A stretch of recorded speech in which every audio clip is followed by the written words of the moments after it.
आणि आता एक सविस्तर बातमी आपण पाहणार आहोत। 2025 मध्ये देशभरातच पावसानं जोरदार धुमशान घातलं। अनेक वेळा ढगफुटी भूस्खलनाच्या घटनांनी संपूर्ण देश हादरला।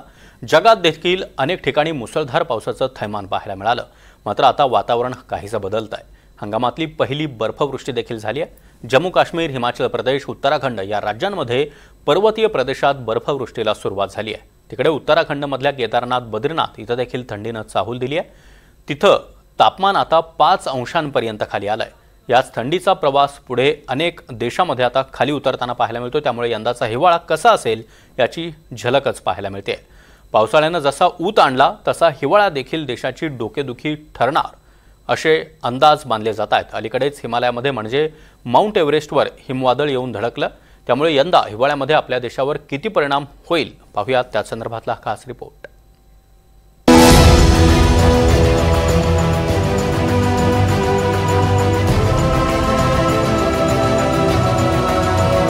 उत्तराखंडच्या केदारनाथ, बद्रीनाथमध्ये पहिली बर्फवृष्टी।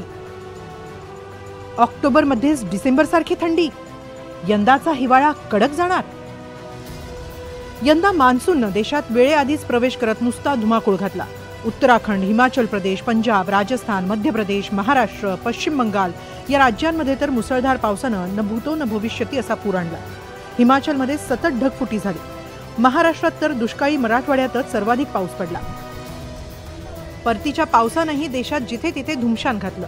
मात्र ऑक्टोबर महिना सुरू होताच वातावरणानं आता कूस बदलायला सुरुवात केली आहे। जम्मू काश्मीर, हिमाचल प्रदेश आणि उत्तराखंड सारख्या पर्वतीय राज्यांच्या उंच भागात बर्फवृष्टी झाली आहे। उत्तराखंडमधील बद्रीनाथ, केदारनाथ आणि हेमकुंड साहिब इथं या हंगामातली पहिली बर्फवृष्टी झाली। हेमकुंड साहिबमध्ये तर 2 ते 3 इंच बर्फवृष्टी झाली आहे। केदारनाथमधील तापमान 5 अंशांपर्यंत घसरले। हवामान खात्यानं मंगळवारसाठी मुसळधार पाऊस आणि बर्फवृष्टीचा रेड अलर्ट जारी केला आहे। चारधाम यात्रेचा दुसरा टप्पा सध्या सुरू आहे। दररोज 5000हून अधिक यात्रेकरू येत आहेत। अशात आता पावसासह बर्फवृष्टी होणार असल्यानं चिंता वाढली आहे। तापमानातली घट तर डिसेंबरप्रमाणे असल्याचं सांगितलं जात आहे। तर हिमाचल प्रदेशातील लाहोल स्पिती, चंबा आणि किन्नौर इथंही बर्फवृष्टी झाली।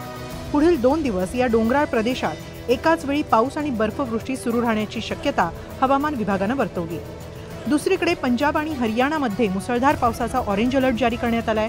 पुढील 36 तास या राज्यांमध्ये सतत पाऊस पडू शकतो। पंजाबमधील पठाणकोट, गुरदासपूर, जालंधर, लुधियाना आणि फिरोजपूरसह 8 जिल्ह्यांमध्ये पावसाचा अंदाज आहे। तर हरियाणातील अंबाला, पंचकुला, कैथल, करनाल आणि हिसारसह अनेक भागातही मुसळधार पावसाचा इशारा आहे। मात्र 8 तारखेपर्यंत हवामान स्वच्छ होईल अशीही माहिती देण्यात आली आहे। राजस्थानमध्ये मंगळवारसाठी 9 जिल्ह्यांना पावसाचा इशारा आहे। जयपूर, नागौर, हनुमानगड, सीकर इथं 4 इंचांपर्यंत पाऊस पडला। शिवाय तापमानात 12 अंशांनी घट नोंदवण्यात आली। उत्तर भारतात सक्रिय झालेल्या पश्चिमी विक्षोभाचा परिणाम जाणवू लागलाय। मंगळवारी राजस्थानच्या पूर्वेकडील जिल्ह्यांवर याचा परिणाम दिसला। तर इथंही 8 ऑक्टोबरपासून हवामान कोरडं राहील आणि आकाश निरभ्र राहील असंही हवामान विभागानं सांगितलंय। दरम्यान जयपूरच्या अनेक भागात मंगळवारी सकाळी रिमझिम पाऊस बरसला। बिहारमध्येही 23 जिल्ह्यांमध्ये पावसाचा येलो अलर्ट जारी करण्यात आलाय। पुढील 2 दिवसांसाठी मुसळधार पावसाचा इशारा आहे। तसंच पावसासह जोरदार वाऱ्यांचीही शक्यता आहे। रात्री तापमानात 2 ते 3 अंश सेल्सिअसची घट पाहायला मिळू शकते। हरियाणातही पश्चिमी विक्षोभामुळे मंगळवारी पावसाचा 17 जिल्ह्यांसाठी इशारा देण्यात आला। तर 6 जिल्ह्यांमध्ये जोरदार वारे वाहण्याची शक्यता आहे। तर हरियाणाच्या हिसारमध्येही तापमान 12 अंशांपर्यंत घसरलं। यंदा पावसाचा सर्वाधिक तडाखा सहन करणाऱ्या हिमाचलमध्ये तर पाऊस आणि बर्फवृष्टीमुळे डिसेंबरसारखी थंडी पडली आहे। राज्याचं सरासरी कमाल तापमान सामान्यपेक्षा 11.5 अंशांनी कमी आहे। गेल्या 24 तासात ते 8.6 अंशांनी कमी झालंय। अनेक शहरांमधील पारा सामान्यपेक्षा 18 अंश सेल्सिअसनं कमी झालाय।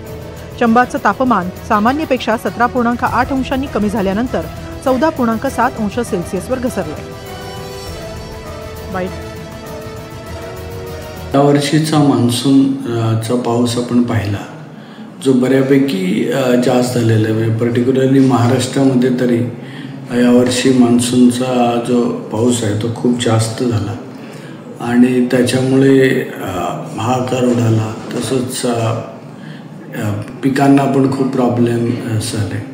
तर अशी विचारणा होते की आता पुढं काय होईल। आता जो आपण साऊथ वेस्ट हा असं झाला, नॉर्थ ईस्ट मान्सून जो आहे त्याचं काय होईल। तर त्याचं प्रेडिक्शन असं आहे की पाऊस तर ऑक्टोबरमध्ये तरी असाच कंटिन्यू राहील। उत्तरेतली ही थंडी संपूर्ण देशात हळूहळू पोहोचते. खरं म्हणजे उत्तर गोलार्धातील प्रचंड अतिशीत वाऱ्यांपासून आपल्या देशाचं रक्षण होतं ते हिमालयाच्या पर्वतरांगांमुळे. तिथेही माउंट एव्हरेस्टजवळ हिमवादळ आलं आणि काही गिर्यारोहक तिथं अडकले ही ताजी घटना. मात्र या हिमवादळांचा बर्फवृष्टीचा परिणाम यंदाचा हिवाळा कडक जाणार असं दाखवतो का ते ऐकूया. तर थंडी लवकर येईल असं वाटतं. नोव्हेंबरमध्ये पावसामध्ये थोडासा ब्रेक घेतल्यामुळे नोव्हेंबरमध्ये तसं तापमान नॉर्मल रेंजमध्ये राहील. पण जनरल सगळीकडे ह्युमिडिटी जास्त, आर्द्रता वाढली असल्यामुळे आपल्याला डिसेंबर आणि जानेवारीमध्ये थंडीचं प्रमाण नॉर्मलपेक्षा जास्त आहे असं जाणवेल. आणि महाराष्ट्राचा पर्टिक्युलरली विचार करता आला तर त्यातच यंदाच्या वातावरणावर ला निना या हवामानाचा परिणाम दिसलाय. त्यामुळे ला निनामुळेच थंडीची लाट येण्याची शक्यता नाकारता येत नाही. ला निना ही एक हवामान घटना आहे. यात प्रशांत महासागरातील पाणी थंड होतं, त्यामुळे वाऱ्यांची दिशा आणि दाब बदलतो. याचा जगभरातील हवामानावर परिणाम होतो. ला निनामुळे व्यापारी वारे अधिक जोरदार होतात. प्रशांत महासागराच्या पश्चिमेकडे थंड पाणी ढकलतात. ला निनामुळे भारतीय उपखंडात तापमान कमी होऊ शकतं, त्यामुळे खरीप पिकांच्या वाढीवर परिणाम होऊ शकतो. यंदा ला निनामुळेच आशिया खंडात भारतासह चीन, पाकिस्तान या देशांमध्येही पावसाचं प्रमाण अधिक होतं. आता पावसासह बर्फवृष्टीमुळे तापमानात झालेली घट देशासाठी चिंतेची ठरू शकते. पावसामुळे यंदाच्या खरीप हंगामाचं नुकसान झालंय.